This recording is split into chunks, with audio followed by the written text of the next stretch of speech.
Dentro de este estudio económico se ha considerado que la educación es un factor clave para garantizar el progreso y desarrollo de una sociedad. Es por esto que buscamos estudiar la educación en Colombia y las distintas variables que pueden afectar el rendimiento académico de los estudiantes.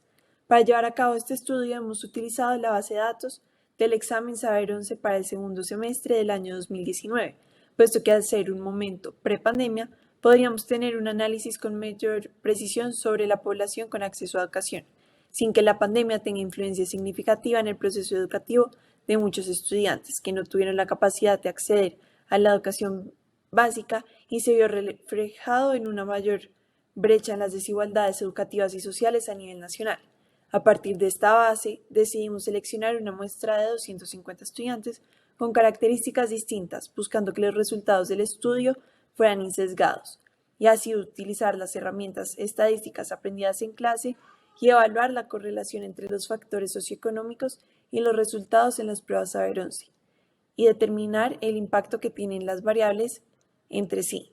Dentro de las variables tenidas en cuenta, abordaremos tanto cualitativas como cuantitativas, donde las seleccionadas están relacionadas con la alimentación de los estudiantes, los puntajes globales obtenidos en la prueba, así como con el número de libros en cada uno de los hogares y los estratos sociales, entre otras. Bueno, en primer lugar, quisimos responder a la pregunta de si existe alguna correlación entre la calidad de la alimentación y el resultado del puntaje global obtenido por el estudiante. Adicional a esto, queríamos conocer si esta diferencia de medias entre los puntajes globales difería significativamente de aquellos estudiantes que obtenían una buena alimentación con aquellos que no.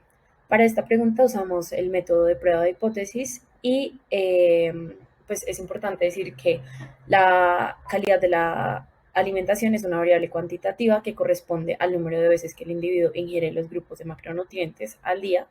Y pues nos parece interesante saber si esto puede llegar a afectar los resultados finales y así conocer de pronto desventajas o diferentes factores que pueden influir en los resultados finales del estudiante.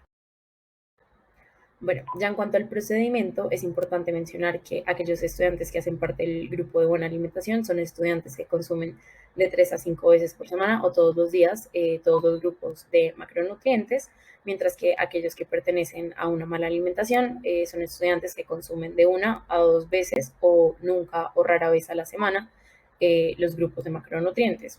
Según estas características y dada nuestra base de datos, obtuvimos estas muestras y estas medidas de los puntajes globales y la varianza, a lo cual nosotros planteamos la hipótesis nula y la hipótesis alternativa y usamos un nivel de confianza del 95% para poder encontrar nuestra zona de rechazo. Encontramos el estadístico de prueba y obtuvimos que no hay suficiente evidencia para poder aceptar la hipótesis nula y por lo tanto nuestra hipótesis planteada resulta siendo cierta, en donde los estudiantes con buena alimentación tienen mejores resultados en la prueba ICFES que aquellos que tienen una mala alimentación. Además de esto, concluimos que aquellos estudiantes que obtienen una mala alimentación hacen parte de estratos bajos entre esos 1 y 2.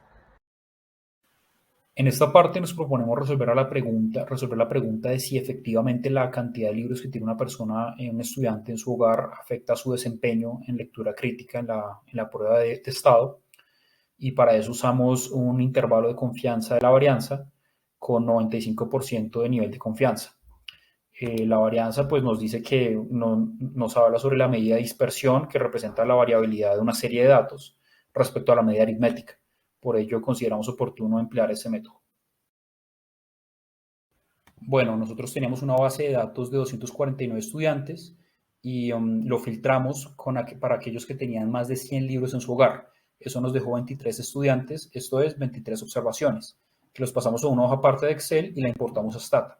Stata nos dio una información relevante, en especial la desviación estándar muestral y la varianza muestral.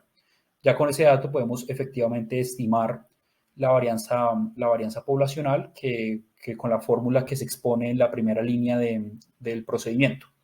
Eso naturalmente tiene que ser igualado al grado de confianza, al nivel de confianza, que en nuestro caso es de 0.95. Ahora solo nos resta hallar el límite inferior y el límite superior Para el valor crítico del límite superior, que denotamos como B, tenemos que buscar en la tabla Xi cuadrado con 22 grados de libertad y con un área de 0.025 el valor en tabla, que sería de 10.98 en este caso. Eso pasa a dividir el producto entre los grados de libertad, 22, y la varianza muestral, que sería de 514.45. Eso por último nos da un valor de 1030.56 en el límite superior. De manera análoga, utilizamos ahora, denotamos como A el límite inferior, y en este caso con un área de 0.975 y con 22 grados de libertad, el valor sería 36.78. Ya empleamos el mismo método y nos da el límite inferior 307.71. Y el intervalo de confianza sería el que se expone ahí en la última parte del procedimiento. De aquello podemos concluir que la varianza es demasiado grande y que la cantidad de libros que un estudiante tiene en su hogar pues puede no decir nada sobre su desempeño en lectura crítica en la prueba de ICFES. En tercer lugar, nos preguntamos cómo la riqueza y el capital puede afectar la educación en el país. Para ello, evaluamos los resultados del ICFES teniendo como criterio diferenciador el estrato, que a día de hoy es la medida que provee el gobierno para determinar el capital de las personas y su manera de vivir considerando el poder adquisitivo.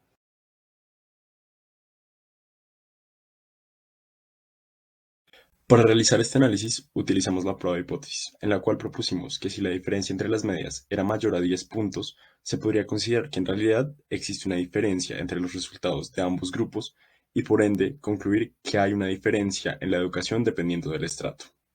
Luego de realizar los respectivos cálculos que se encuentran en la pantalla, pudimos concluir que en realidad sí existe una diferencia, pues las medias poblacionales podrían considerarse que tienen una diferencia mayor a 10 puntos. Por consiguiente, podemos ver que en realidad el estrato, el poder adquisitivo y el capital tienen un impacto directo en el desarrollo de la educación en Colombia y que por consiguiente, si se desea realizar una educación más equitativa, más justa y más integral para la población, se debe atacar esos factores de diferencia con el fin de que se pueda llegar a los objetivos que se plantean y tener el desarrollo que se necesita a partir de la educación. La cuarta y última pregunta dice, ¿se pueden relacionar el nivel educativo alcanzado por los padres con la calidad de nutrición y el número de libros que hay en las casas? Esta pregunta la resolvimos mediante el método de coeficiente de correlación y covarianza. Para poder analizar estas variables, ya que eran de tipo categóricas, tuvimos que otorgarle valores. Por ejemplo, el nivel educativo por los padres, si este era ninguno, le otorgamos el valor de 0, y si alguno de estos tenía posgrado, le otorgamos el valor de 10. Para el procedimiento y para obtener los valores de la covarianza y el coeficiente de correlación utilizamos la herramienta de Stata. Como primera medida podemos ver que la covarianza y el coeficiente de correlación son distintos a 0. Esto indica que sí hay una dependencia entre las variables. Estos son mayores a 0, entonces también esto indica que hay una relación positiva entre las variables, es decir, mientras más aumenta el puntaje que otorgamos para el nivel educativo de los padres, también va a aumentar el puntaje que otorgamos para el número de libros en el hogar y en la calidad de la alimentación. En más específicos, mirando el coeficiente de correlación, que esta es una medida que va entre -1 y 1, se ve que el nivel varía entre 0,3 y 0,5, más o menos. Esto se puede interpretar como que si hay una estrecha relación entre estas variables. Y pues ya a modo de una conclusión general, podemos considerar que el nivel educativo alcanzado por los padres sí afecta considerablemente la situación en la que se encuentra el hogar.